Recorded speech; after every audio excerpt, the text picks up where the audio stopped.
Hi అండి, నమస్తే. నేను మీ Radhika. Welcome to Radhika's kitchen and ideas. ఈరోజు మన ఛానల్లో టేస్టీ హెల్దీ రవ్వ లడ్డు. ఈ రవ్వ లడ్డు ప్రిపేర్ చేసుకోవడానికి ముందుగా స్టవ్ ఆన్ చేసుకొని ఒక కడాయి పెట్టుకొని అందులో 2 టేబుల్ స్పూన్ల నెయ్యిని వేసుకోండి. ఈ నెయ్యి చక్కగా మెల్ట్ అయిపోయిన తర్వాత బాదాంలను వేసుకొని వేయించుకోండి.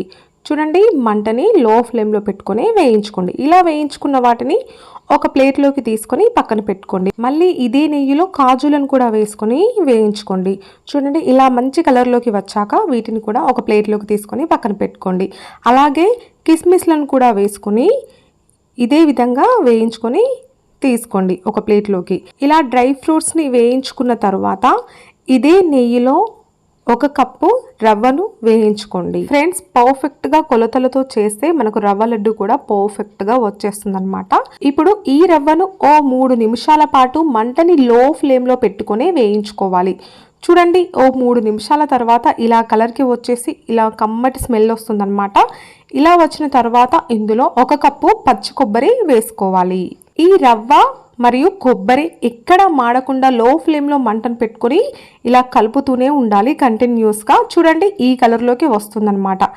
ఇలా వచ్చిన తర్వాత స్టవ్ ఆర్పేసుకొని దీనిని ఒక బౌల్లోకి తీసుకుందాము. చూడండి ఫ్రెండ్స్, ఇలా ఒక బౌల్లోకి తీసుకున్న తర్వాత మళ్ళీ స్టవ్ ఆన్ చేసుకొని ఒక కడాయి పెట్టుకొని 1 కప్పు రవ్వకి 3/4 కప్పు బెల్లం అయితే పర్ఫెక్ట్గా సరిపోతుందన్నమాట.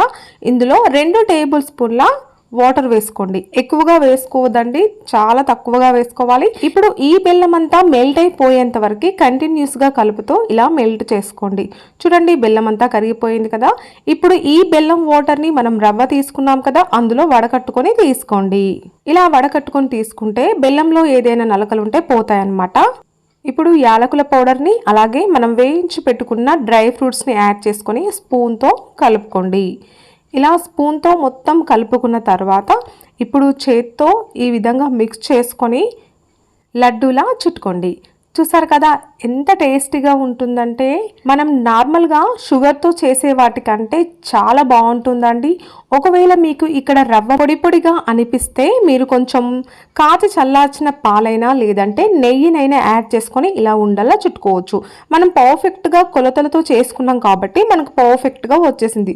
చూసారు కదా friends, very tasty and Emmy రవ్వ లడ్డు రెడీ అయిపోయింది కదా. మీరు కూడా ఇలా ట్రై చేయండి.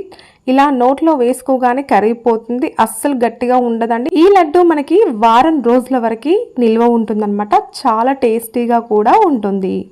మీరు కూడా ఇది ట్రై చేస్తారు కదా. ట్రై చేసి మీకు ఎలా కుదిరిందో మీ ఫీడ్బ్యాక్ని నాకు తప్పకుండా కామెంట్ చేయండి.